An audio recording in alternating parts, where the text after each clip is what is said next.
YouTubers and future corpses. Okay, I cannot stare at the camera a whole lot because I'm driving down the road. Let me see if I can get that out. Okay. Anyway, welcome to Tuesday. This is Tuesday when I'm live streaming this. Welcome to my YouTube channel.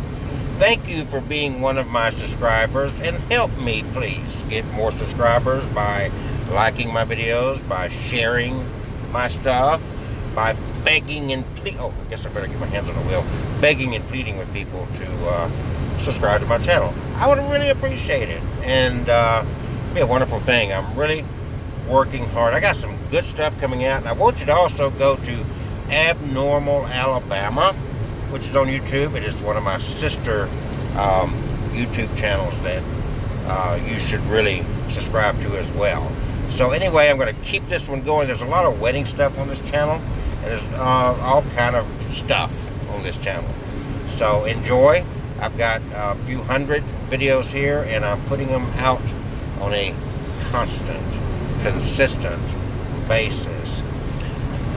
So I'm traveling along. I'm on the way to an adventure today, and so the thought came to mind as I reflect somewhat on the things that I do in my life and the things that I have done historically in my life, and what I see in society, in our culture and whatnot. And it's fascinating to me that people hinder themselves because of culture. People hinder their moments of adventure because of boundaries placed by society, by others, by culture, by religion, and so forth. And at the end of the day, it's I'm getting all kind of people.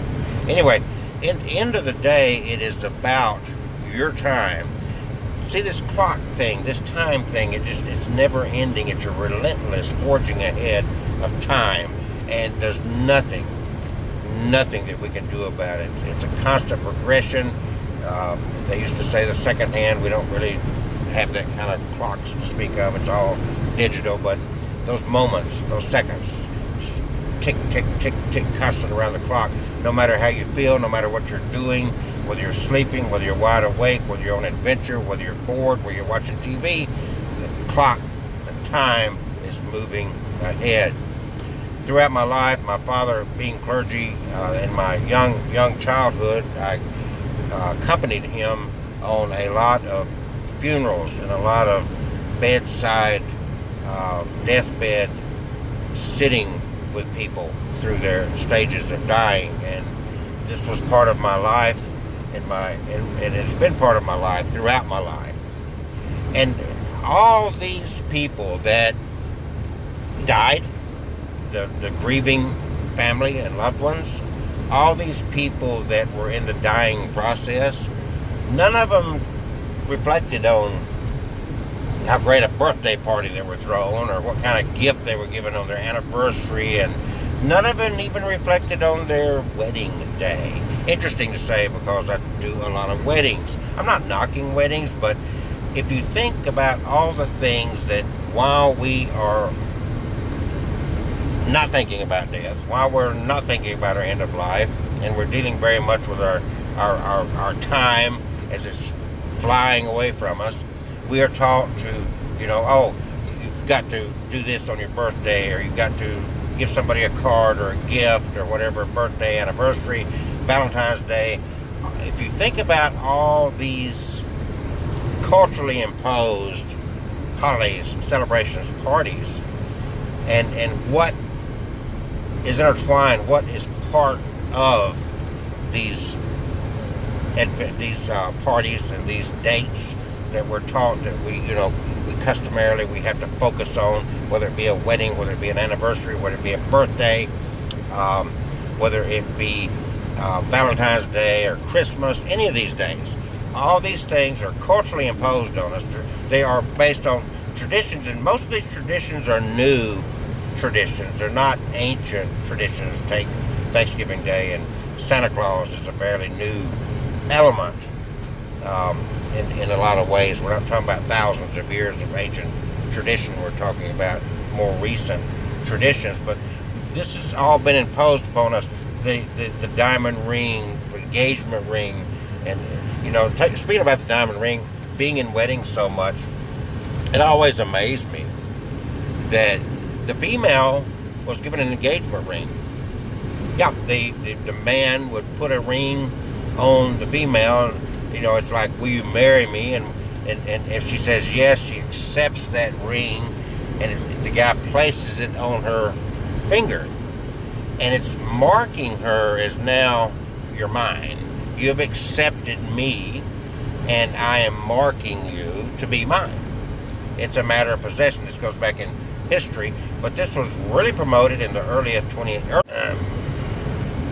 Okay, I don't know if, I guess this is a continuation, but De Beer had, they slick advertisement campaigns, you know, a woman's best friend is a diamond, and so they sold this to the public, and the public bought it, hook, line, and sinker, and now it's just common. It's a rarity for the female not to have an engagement ring. Interestingly enough, the man don't get an engagement ring. He's never marked until marriage. You cannot look at a guy's hand and make an assumption whether he's got a fiance, whether he's engaged, or any of the above. But guess what? The female is marked. So this is what's culturally imposed, and it all has to do about money.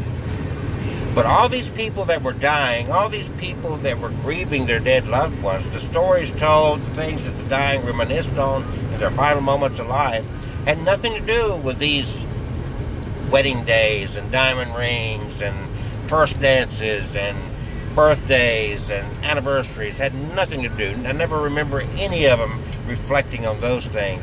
They reflected on adventures. They reflected on adventures shared with their loved ones, howbeit a husband, wife, son, daughter, father, mother, whomever they were close to in their lives. But it never had to do with a material thing. It never had to do with a venue where they had a first dance, shared vows. The couples could never remember the words they shared on that wedding day, and so forth. So this is where we're warped. This is where we don't get it.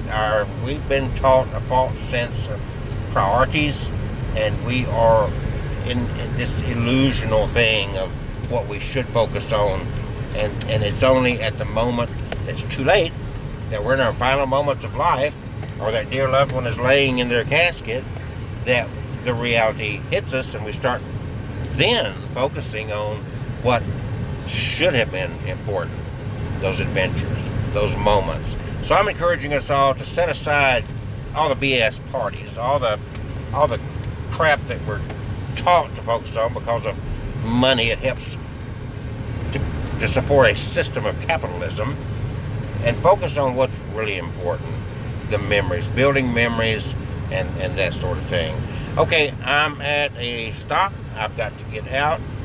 Dr. Kelsey Graham, Dr. Kelsey Graham at YouTube. Subscribe, share, thumbs up if you would, please.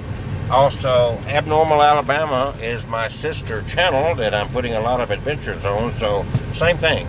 Subscribe and like and share and so forth. There's my Tuesday morning little sermon, if you will. I hope you got something out of it. Till the next time, have a wonderful day. I am on an adventure. I'm going to take a hike to a place that's little known, and you can't drive there. It's beautiful, and you're going to see this later, because I am going to be filming it in another part of this state that we call Alabama on this planet. So stay tuned for that. I've got a lot of video that I've made in the last few days, and I got to get all this stuff together, so I'm putting out a lot of videos. Some of it will go here on this channel. Others will go on Abnormal Alabama. Make sure you subscribe to both of my channels so you don't miss out on anything. There's something going on that you've never seen or heard of. And I'm giving you ideas for your next adventure.